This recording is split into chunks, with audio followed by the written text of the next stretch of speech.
Baik, Om Swastiastu. Assalamualaikum warahmatullahi wabarakatuh. Selamat pagi, ibu-ibu dan bapak-bapak sekalian. Saya sebut ibu karena bapak-bapak minoritas di ruangan ini. Ya. Cuma berapa nih? 1, 2, 3, 4. Ya, nggak bisa apa-apa. Ini wanita berkuasa. Di forumnya wanita. Terima kasih kepada panitia yang sudah memberikan kesempatan pada saya untuk sharing. Ini bukan kuliah loh ya, ini sharing pengetahuan saya mengenai wellness, terutama setelah saya 4 tahun lebih tinggal di Bali. Saya udah 4 tahun lebih. Saya awal Januari pindah ke sini setelah selesai jadi duta besar. Ternyata Bali ini memang istimewa, diberikan keistimewaan oleh Tuhan.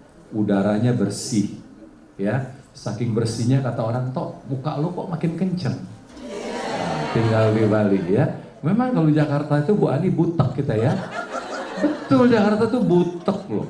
Polusinya, polusi udara dan juga polusi politik. Semua orang ngomong politik. Perhatiin deh di Jakarta itu kalau kita landing, sopir taksinya udah ngomong politik. Pak, menurut Bapak siapa presiden kita berikutnya? Ya. Kalau di Bali nggak ada orang ngomong politik. Jadi di sini nih bebas polusi udara, bebas polusi politik. Makanya kulit saya kenceng. Wah, apalagi saya sering ke wellness, kan ya? Oh, wellness di Bali ini hebatnya Bu Ani apa, Bu Regit? Murah dan bagus. Ya, bukan berarti murahan. Lebih murah dibanding Jakarta. Karena Jakarta tuh mahal sekali. Tapi kalau di Bali ini tidak murahan, tapi lebih murah dibandingkan dengan Jakarta, ya, dan Surabaya. Nah, saya share ya, kurang lebih waktunya 30 menit ya, Ibu Regin ya. 30 menit saya akan share. Jadi temanya ini bukan saya yang milih, udah ditentukan oleh Ibu Regin. Jadi saya nggak bisa lari, ya.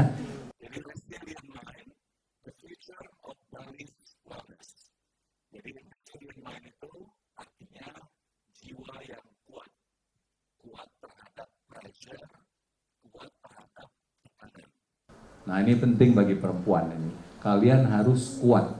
Karena perempuan banyak pressure. Pressure pertama dari suami. Itu udah pasti. Ya. Kalau kita kurang pressure-nya, ya. Kita yang ngepres biasanya, ya. Ya. Nah,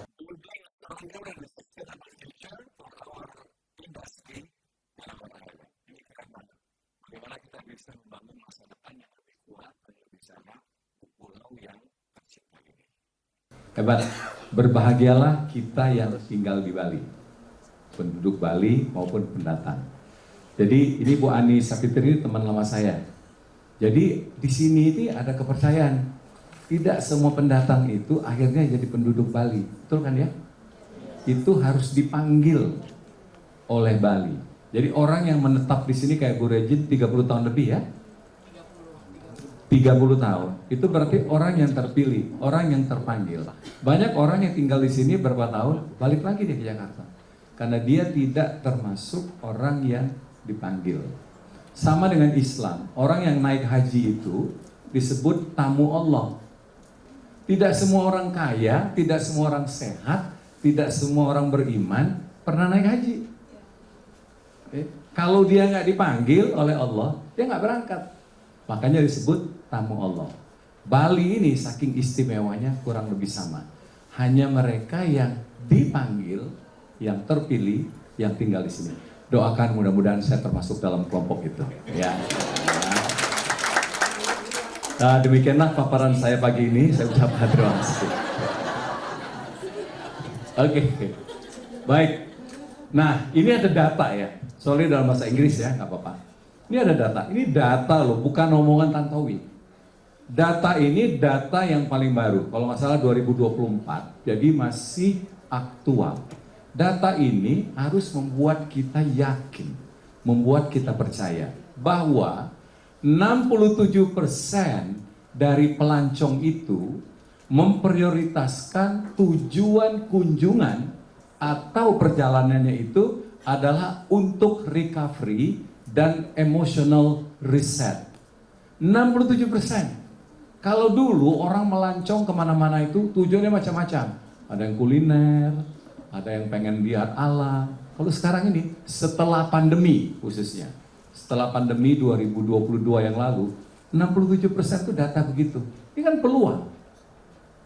Orang yang datang itu mindsetnya itu adalah dia pengen recovery dan dia pengen sehat. Ya. Kemudian 64% mereka itu menyukai destinasi dengan sustainability standards. Mereka menyukai atau memilih tempat-tempat destinasi yang sustainable. Nah, pertanyaannya adalah apa sih sustainable itu? Bertahun-tahun kita bicara apa yang disebut sustainable itu. Sustainable itu pertama, aktivitas itu tidak merusak lingkungan. Yang kedua, mendatangkan keuntungan ekonomi bagi masyarakat setempat. Yang ketiga, dia tidak merusak budaya tradisi yang ada di situ. Nah, kalau tiga ini terpenuhi, baru kita bisa menyebut industri kita itu sustainable. Kalau merusak alam, penduduk setempat nggak dapat apa-apa, culture-nya kita bunuh, nggak sustainable itu. Nah, itulah yang disebut sustainable itu. Jadi dia tuh sangat situasional sifatnya dan sangat lokasional. Karena kalau di Bali beda dengan yang di Palembang misalnya, di mana saya datang. Jadi turis sekarang udah nyari tempat-tempat destinasi yang sustainable. Kalau dia lihat, wah ini nggak masuk, dia nggak pilih loh. Nah, makanya sekarang banyak sekali hotel-hotel itu yang sustainable. Saya ambil contoh sederhana. Ya, kalau kita masuk hotel, suka ada peringatan tuh, bukan peringatan, ajakan. Laundry nih, handuk. Kalau Anda ingin pakai handuk ini lagi, ya, jangan ditaruh di batap, tapi digantung. Ya, kalau Anda taruh di batap, itu akan dicuci, tapi digantung. Apa gunanya kalau digantung? Ngurangin air, terus sabun itu nggak dipakai. Itu concernnya. Ya, kedua Anda perhatikan, hotel-hotel yang sudah sustainable nggak ada botol plastik, semuanya beling, gitu ya. Kemudian hotel-hotel yang sustainable, lihat, kelihatan banget banyak produk UKM, tempat-tempat buah, tempat-tempat bunga itu dari anyam-anyaman, ya dari tekstil. Itu ciri-ciri hotel sustainable. Terus pekerjanya orang lokal. Terus begitu kita masuk, udah terasa tuh kulturnya. Kultur Bali. Makanan. Nah, yang belum di Indonesia nih, I'm sorry to say. Begitu kita minta buah, selalu keluarnya 3. Ya. Pertama pepaya, kedua semangka, 3 nanas. Pada coba, kalau sebutin, berapa banyak buah dari Bali? Nggak cukup nih dari. Ya. Ya, tapi kalau kita minta buah, pasti ada pepaya. Betul kan ya? Pasti ada semangka. Pasti ada salad, jeruk lah. Ya, tapi nggak ada yang namanya nangka. Misalnya ya, apalagi tuh buah-buahan asli di sini tuh. Oh, durian. Gua kalau durian nggak ikut-ikut deh. Ya. Nah, ini suka saya kritik dulu itu. Kenapa sih kalian itu seolah-olah katanya Indonesia negara tropis, buah-buahannya banyak. Sama begitu kita masuk ke buffet, bagian buah, sama makanannya. Itu lagi. Kenapa nggak misalnya ya, jambu air, ya kelengkeng. Kalau di Bali ini ada mangga yang warnanya putih gitu loh. Mangga apa namanya? Hah? Wani. Nah, itu kan ada. Nah, ada yang ada mangga itu aja. Nah, itu menurut saya tidak berpihak kepada para petani. Coba kalau ada buah-buahan kayak begitu, hidupkan petani kita. Makanya petani kita nggak mau nanam buah-buahan kayak gitu lagi, karena nggak ada nilai ekonominya, nggak ada pasarnya. Jadi cobalah, ini sayang dinas pariwisata udah pulang nih. Kalau nggak kita marahin dia di sini. Ya. Nah, terakhir ya, ibu-ibu sekalian, 97% dari turis global itu return to pre-pandemic levels, but the growth is now led by travelers seeking quality over quantity. Nah, 97% dari turis sebelum pandemi sekarang udah balik lagi. Artinya sudah terjadi recovery. Di Bali kan sudah lihat tuh hotel-hotel yang mangkrak tutup udah buka lagi. Ya, tapi mereka balik untuk ke quality tourism. Bukan lagi quantity tourism. Quality tourism itu salah satu cirinya adalah sustainable tourism. Mereka udah nyari tempat-tempat yang sustainable. Artinya apa buat Bapak Ibu sekalian, ibu-ibu bukan Bapak ya, Bapak ini pengguna, ibu-ibu pengusaha di bidang wellness ini. This is a big opportunity. Ya, ini baru segi angka. Next. Kita berada di jantung dari revolusi global wellness. Kita itu siapa?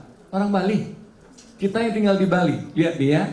The world is seeking exactly what Bali offers and the market is exploding. Dunia sekarang sedang mencari apa yang sedang ditawarkan Bali dan kita lihat ini, marketnya itu pecah.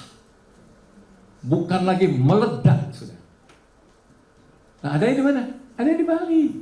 Lu orang kalau nyari wellness, mohon maaf, sekarang Palembang, nggak ke Palembang loh. Nggak ke Pekanbaru, nggak ke Balikpapan, betul lah. Orang kalau udah nyari wellness, mindsetnya tuh, ya Bali lah. Nggak ke Bandung, nggak ke Surabaya, walaupun di sana mungkin spa-spanya bagus Bu Ani ya, tapi nama Bali itu udah nempel ke wellness. Jadi kalau kita sia-siakan kesempatan ini, ya rugi. Bukan salah market, salah kita. Pertanyaannya adalah, apakah kita siap memenuhi kebutuhan tersebut? Nah sekarang kita lihat ya, perkembangan tourism wellness itu 2 kali lebih besar daripada turis-turis lainnya, daripada wisata-wisata lainnya, 2 kali lebih cepat. Nah kita lihat di sini ya, global wellness market today itu 5,6 triliun US dollar, itu besar pasar dunia. Ya, proyeksi di tahun 2027, which is 2 years from now, itu lompatannya lihat 8,5 triliun US dollar, 2 tahun dari sekarang. Nah sekarang kita lihat peta di Bali, top 10-nya itu ada di Bali. Jadi dari kue yang sebesar ini 8,5 triliun US dollar, gue nggak tahu deh berapa dalam rupiah itu berapa ini ya. Nolnya udah banyak banget deh. Kita beli kalkulator yang murahan itu pasti nggak nyampe itu nolnya. Ya, nah kita masuk dalam top 10. Jadi siapapun yang bergerak di bisnis ini pasti dapat kuenya. Ya, berikut. Oke, more tourists no longer equal more prosperity for Bali. Ya, banyak turis yang sudah tidak sama lagi yang datang atau sama dengan turis yang sebelum pandemi. Turis datang, tapi udah beda jenisnya. Jadi mereka yang datang ini adalah mereka yang tujuannya sudah berbeda. Itu artinya apa? Ini kesejahteraan buat teman-teman, ibu-ibu, orang Bali. Ya, baik penduduk maupun pendatang yang berbisnis di Bali. Nah sekarang, despite welcoming 5.2 million international tourists in 2023, Bali is facing diminishing returns and increasing stress. Nah ini menarik nih. Jumlah turis yang datang ke Bali tahun 2024 itu 13 juta. 5,2 itu turis asing, lebihnya domestik. Ya, jadi 13 juta itu bukan semuanya turis asing, cuman 5,2. Kalau kita breakdown lagi, 5,2 itu dari mana? Cina, India, Australia, baru negara-negara lainnya. Tapi selebihnya itu sekitar 7 juta turis domestik. Jadi kalau misalnya kita mau nyari duit ya, kita ladenin aja turis domestik. Turis domestik itu apa? Nggak rese. Betul kan? Nggak demanding turis lokal itu. Kalau turis asing itu bayar $100 aja, ya Allah, maunya itu ya. Iya. Tapi mereka itu sustain. Ya, sustain turis asing itu. Ya. Kedua, mengapa coba kita memprioritaskan, mohon maaf ya, turis asing? Ada yang jawab nggak? Loh, Mas Santo kan bilang 8 juta itu kan turis domestik yang nggak rese. Kenapa kita mesti merhatiin turis asing? Ada yang, coba deh, nanti saya kasih hadiah. Saya kan banyak kura-kura di pulau saya, nanti saya kasih kura-kura satu. Ya, ya Pak, Bapak deh, ini minoritas. Apa? Mengapa kita tetap memprioritaskan turis asing? Yang pertama, kita tujuannya di Bali itu kan memang memperkenalkan budaya yang sebagai daya tarik ya. Ya. Jadi kalau kita sesama orang Nusantara, itu Nusantara juga bagus. Ya.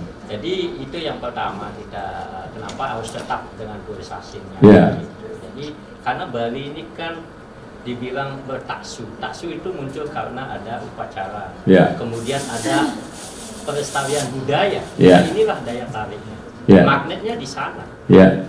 Jadi, terus hubungannya dengan orang asing apa? dengan orang asing ya. Apa? Kita ingin memperkenalkan. Nggak, orang Indonesia juga suka nonton. Ya, kita ingin memperkenalkan budaya ini. Makanya jangan salah, orang asing bisa sampai 40 kali datang ke Bali. Ya, wah tepuk tangan dong sama Pak.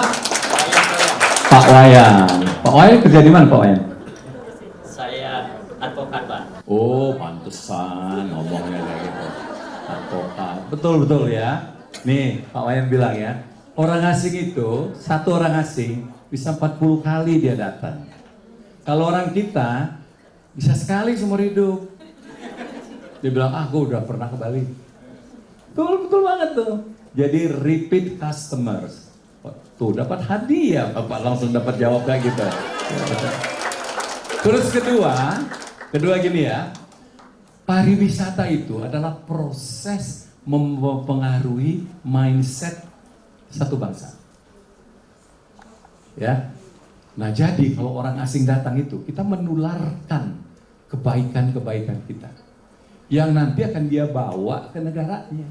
Dia cerita ke keluarganya, dia cerita ke lingkungan, dia cerita ke masyarakatnya. Yang dapat nama siapa? Indonesia. Wah, Indonesia tuh keren banget. Lu boleh bayar, boleh makan nggak bayar. Belakangan tapi bayarnya kan gitu. Ya, kan gitu. Nah, coba saya tanya, industri apa yang impact-nya langsung kepada pendatang? Cuman pariwisata. Coba kita kalau ke Cina gitu ngelihat apa namanya, baik dan buruk ya. Kita datang ke satu negara Eropa, kita lihat orang ngantri. Singapura aja tuh, lihat ngantri, kita ikut-ikutan ngantri. Begitu kita pulang, kita jadi ngantri. Terus kita Singapura, New Zealand gitu ya, nggak ada orang buang sampah. Ya.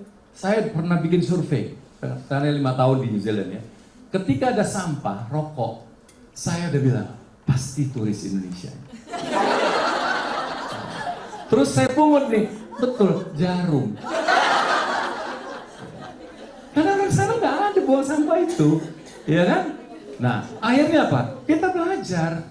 Nah, tradisi baik dari satu bangsa itu kita bawa pulang. Nah, jadi kita kalau di Bali memberikan contoh baik, pelayanan baik, kemudian Trihita Karana kita tunjukkan kepada mereka, mereka akan bawa itu. Karena bangsa di dunia yang punya Trihita Karana itu, 3 harmoni menuju kebahagiaan itu, cuma ada di Bali. Ya. Jadi orang Bali saya betul, kalau kita mau bahagia itu, kita harus baik sama manusia, baik kepada alam, baik kepada pencipta. Islam juga ada. Namanya hablum minallah, hablum minannas, hablum minal alam, hablum minal alam, hablum minallah, hablum minannas. Sama, tapi kita orang Islam tidak menjalankannya. Tapi kalau orang Bali menjalankannya. Nah, jadi kalau Trihita Karana itu kita impose dari mulai tamu datang di airport, keren. Jangan salah kalau misalnya Trihita Karana itu mereka import nantinya. Thank you ya Pak Wayan ya, udah ngasih pendapat. Jumlah turis internasional tetap akan kalah sama domestik. Domestik itu bisa 70%, tapi ya one time visitor jumlahnya gede karena penduduk kita gede. Nah sekarang makin banyak turis di Bali sekarang ini, makin buat kita stres. Kebalikan kan ya? Kenapa? Ada 3 hal. Pertama, yang terjadi di Bali ini overcrowding, bukan overtourism. Tolong dikoreksi.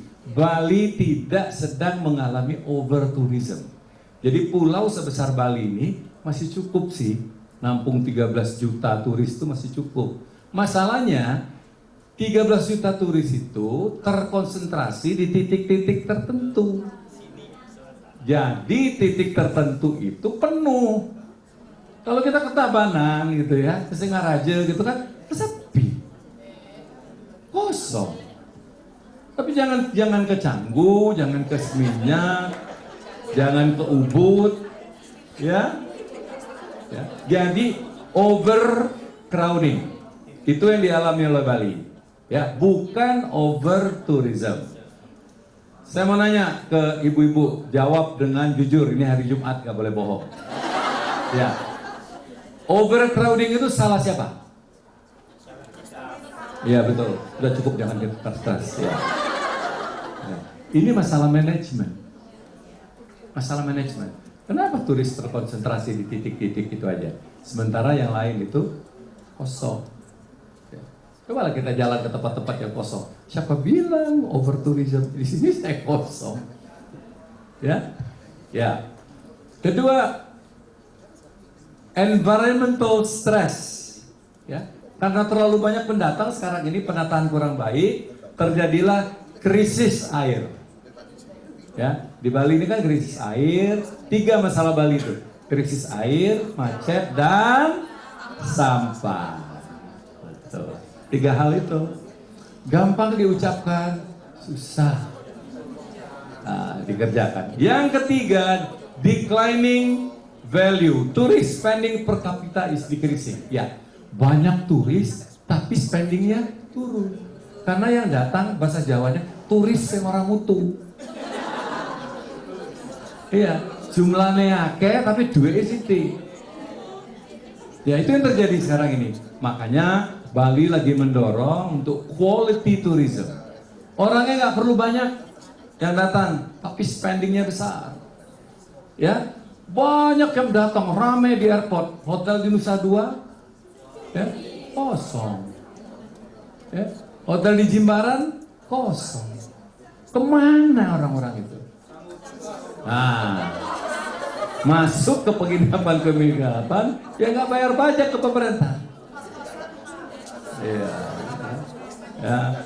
Ya, macam-macam lah tempat itu. Nah, itu jadi jumlahnya banyak, tapi value-nya declining. Itulah permasalahan kita sekarang, ya. Nah, oleh karena itu, Bali itu harus shift fokusnya dari volume turis menjadi tourism value, dari jumlah menjadi nilai. Oke, lanjut. Oke, masa depan turisme wellness. Kita lihat di sana. The world is moving towards a high value, low impact tourism model. The wellness tourism market is not just growing, it's exploding. Sudah saya jelaskan di awal. Dunia sekarang sedang menuju industri pariwisata yang menyehatkan. Ya, bukan lagi besar tapi udah meledak, gitu ya. Ada 919 billion US dollar pada tahun 2023. Oke, proyeksinya 1,4 triliun dalam 4 tahun dari sekarang, 2 tahun dari sekarang. Jadi growingnya itu 16,6% per tahun, one of the fastest rate in all of tourism. Ya, terbesar di segala macam tourism, 16,6%. Jadi kita akan menikmati kue 1,4 triliun US dollar tahun 2027. Dapat gak kita? Bisa kita dapat. Why? Saya kok yakin banget ngomong gitu? Because we are in Bali. Kalau kita invest di tempat lain, belum tentu dapat kuenya. Tapi karena kita di Bali, kita dapat kuenya. Nah sekarang, the wellness traveler, a higher value, lower impact. Jadi nilainya tinggi, impact atau dampaknya rendah. Wellness tourists are ideal visitors for Bali's future. They stay longer, spend more, and align with our island's carrying capacity. Jadi inilah masa depan kita. Mereka tinggal lebih lama, belanjanya lebih banyak, dan sesuai dengan kultur dan nilai dari Bali. Jadi rasanya nggak ada pilihan lagi. Nah, turis biasa, ya, pengeluaran mereka tuh standar. Ya, kemudian yang kedua, ya mereka tinggal paling lama 1 minggu. Ya, itu kalau turis biasa. Kemudian concentrated in high density southern spot. Terkonsentrasi di bagian selatan Bali, di mana kita tinggal sekarang. Fokusnya pada service dan hospitality jobs. Kalau traveler wellness, pertama, dia akan 35 sampai 55% more per trip spendingnya dibandingkan turis biasa. Kemudian akan tinggal itu 8 sampai dengan 12 hari, hampir 2 kali lipat. Kemudian ketiga, mereka mencari tempat yang tenang, berbudaya, dekat dengan alam, dan menghindari tekanan kehidupan kota. Ya, jadi tempat-tempat kayak Ubud, ya, Tabanan, ya, nanti itu bisa menjadi pilihan mereka. Kemudian generate high skill job for therapists, healers, and instructors. Akan menciptakan ruang pekerjaan bagi terapis, bagi healers, dan juga bagi instruktur. Jadi itu lapangan pekerjaan baru. Lanjut. Nah, identitas Bali itu adalah apa yang dibutuhkan oleh premium brand untuk wellness industry. Identitas Bali loh. Mereka itu memerlukan itu. Pertama, the world seeks authenticity. Our greatest risk is the delusion of the very culture that makes us unique. Yang dicari oleh turis-turis wellness itu adalah sebuah authenticity, keaslian, ketulusan, kemurnian. Nah, kita lihat ya. The risk of booming market are cultural delusion, environmental strain, and workforce burnout. Resiko dari market yang meledak itu adalah delusi, ya, kultural, kemudian permasalahan lingkungan, dan burnout, ya. Burnout itu di bidang tenaga kerja. Nah, sedangkan kalau di bidang kesehatan itu, resilient workforce is the most effective guardian of a resilient future. Lanjut. Nah, Bali isn't competing. Keren nggak? Kita sedang tidak berkompetisi. Kita sedang memimpin. Nah, ini bukan kata Tantowi. Ya, ini data nih. Jadi, we are not competing. We are leading. Ya karena itu tadi. Tempatkan daerah-daerah pariwisata Pak Wayan di Indonesia. Kalau udah bicara wellness, Bali akan di atas. Nggak ada rasanya orang mau healing, ya, mau wellness, ya, mencari tempat-tempat lain itu. Walaupun tempat lain itu hebat, mereka akan pilih Bali. Jadi we are leading. No other destination seamlessly integrates nature. Tidak ada tempat lain yang bisa mengintegrasikan nature, spiritualitas, healing, and culture like Bali. This is our unique unassailable advantage. Ya, kita tuh Bali consistently rank among the top 10 wellness destination in the world. Ini data dari Nest Travel Laser pada tahun 2024. Konsisten Bali itu masuk dalam 10 besar. Wellness tourists in Bali spend 2.000 sampai dengan 3.500 US dollar per trip, nearly double the average of leisure tourists. Ya, hampir 2 kali lipat turis biasa. A remarkable repeat visitor rate of 40%, one of the highest in the region. Itu tadi Pak Wayan bilang. Lebih spesifik lagi nih. Jadi yang wellness itu 40% itu mereka akan balik. Ya, samalah. Ya. Kita kalau ada tempat mijet enak, ya, maupun mahal, kita akan balik ke sana terus. Mau ditawarin yang mana? Sama kayak potong rambut. Ya. Terus hairdressernya itu pindah dari salon itu, dia pindah ke gang kecil. Kita masuk gang kecil. Bukan ngikut salonnya, ya, karena kita nggak mau ambil resiko potong rambut kita stres seminggu gitu, karena salah potong gitu ya, seminggu kita pakai topi gitu kan ya, kita kan nggak mau gitu. Lebih bagus kita bayar mahal. Nah begitu ini juga, begitu dia tahu Bali itu adalah tempat yang paling perfect untuk itu, dia akan balik more than 40%. Kemudian home to thousands of highly trained practitioners, many nurtured by the BSWA. Ini sengaja gue nyebut ini biar gue diundang terus. Gitu. Enggak. Oh, coba deh. Gue pernah tuh ke UAE. Dari 2 minggu jalan di Eropa. Terus transit di Dubai. Wah, masuk spa. Begitu masuk spa, gila. Yang mijet itu entah orang dari mana tuh nih. Sambil dipijit gue tuh stres gitu. Stres. Habisnya marah-marah. Udah mahal, nggak bisa. Nggak bisa. Orang kita itu kalau terapis kita tuh from the heart. Ya, you do it from the heart. Saya di New Zealand itu 1 jam itu, wah zaman dulu itu, saya suka banget tuh. 1 jam itu tuh ada 300 New Zealand dollars, sama dengan hampir 3,5 juta. 1 jam itu. Udahnya marah-marah. Udahnya marah-marah, nggak bisa ngalahin orang Indonesia, apalagi orang Bali. Sampai ada akhirnya Bali Massage kan, saking terkenalnya. Satu lagi, advantage. Makanya Bali itu, we are not competing, we are leading. Gitu, ya. Next. Our local wisdom is our global competitive edge. The principle of resilience are already embedded in Balinese culture. Ya, itu tadi Trihita Karana. Ya, itu sudah menyatu di dalam jiwa setiap orang Bali dan pendatang yang tinggal di sini sekian lama. Tempat lain nggak ada. Orang Bali itu nggak usah disuruh ramah, nggak usah disuruh baik sama alam, nggak usah disuruh untuk dekat sama yang di atas, karena udah bagian dari kehidupan mereka. Ya, lanjut.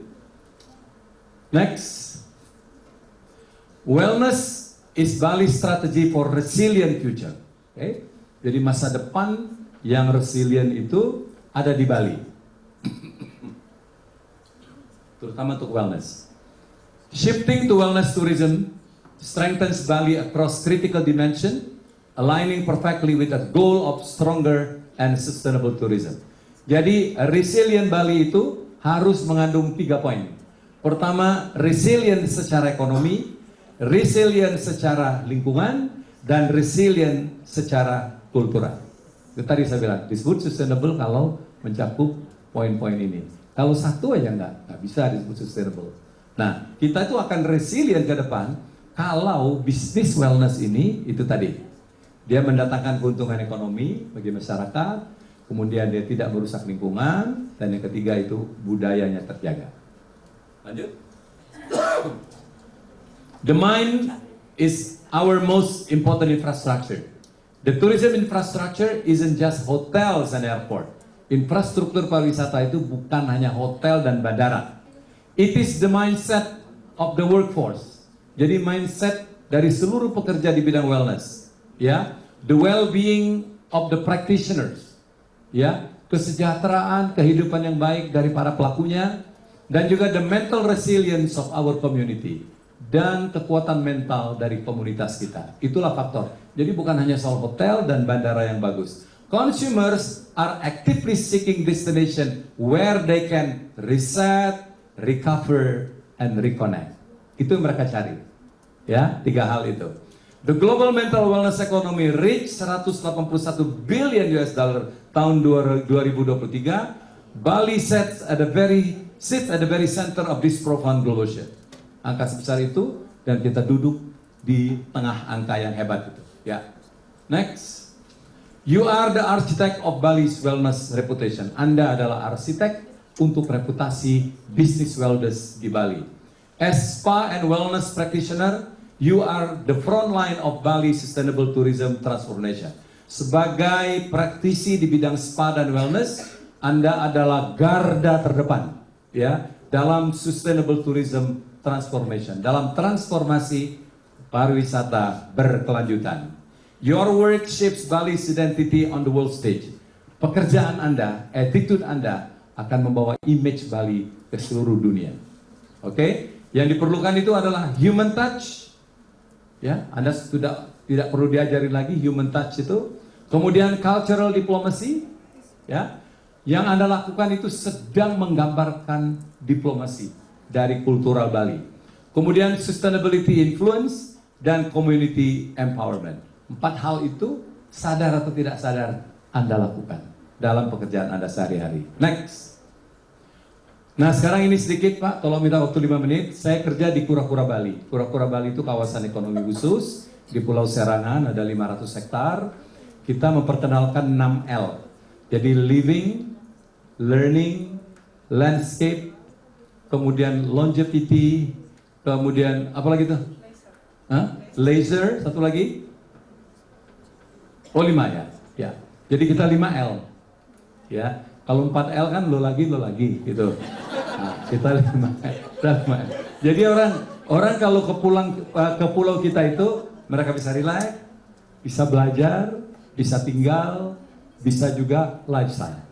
Karena di tempat ini dibangun kawasan pemukiman, kawasan pariwisata, dan kawasan pendidikan. Kawasan pendidikan sudah dibangun sekarang UID Bali Campus, di mana saya presidennya. Terus ada ACS Anglo Chinese School, sudah dibuka bulan Juli yang lalu, dari kelas 1 SD sampai kelas 1 SMP. Kita kurikulumnya itu Cambridge dan juga IB. Nah, jadi kita adalah sekolah internasional terbaru di Bali. Ya, lebih murah daripada yang sudah ada, tapi lebih bagus daripada yang sudah ada. Ya. Ya. Mau diskon, catat nomor saya. Ya. Kemudian kita juga akan membangun beberapa fasilitas pendidikan lain. Di bidang pariwisata kita sedang membangun marina. Ya, akan menjadi marina internasional yang bisa menampung 200 yacht. Kemudian ini lagi dibangun super mall outlet. Jadi Grand Outlet Mall namanya, yang manage Mitsubishi, akan kelar bulan Mei tahun depan. Produk-produk di sini adalah produk-produk yang dikurasi oleh Mitsubishi seperti di Gotemba, Jepang, dicampur dengan produk-produk UKM yang sudah terkurasi.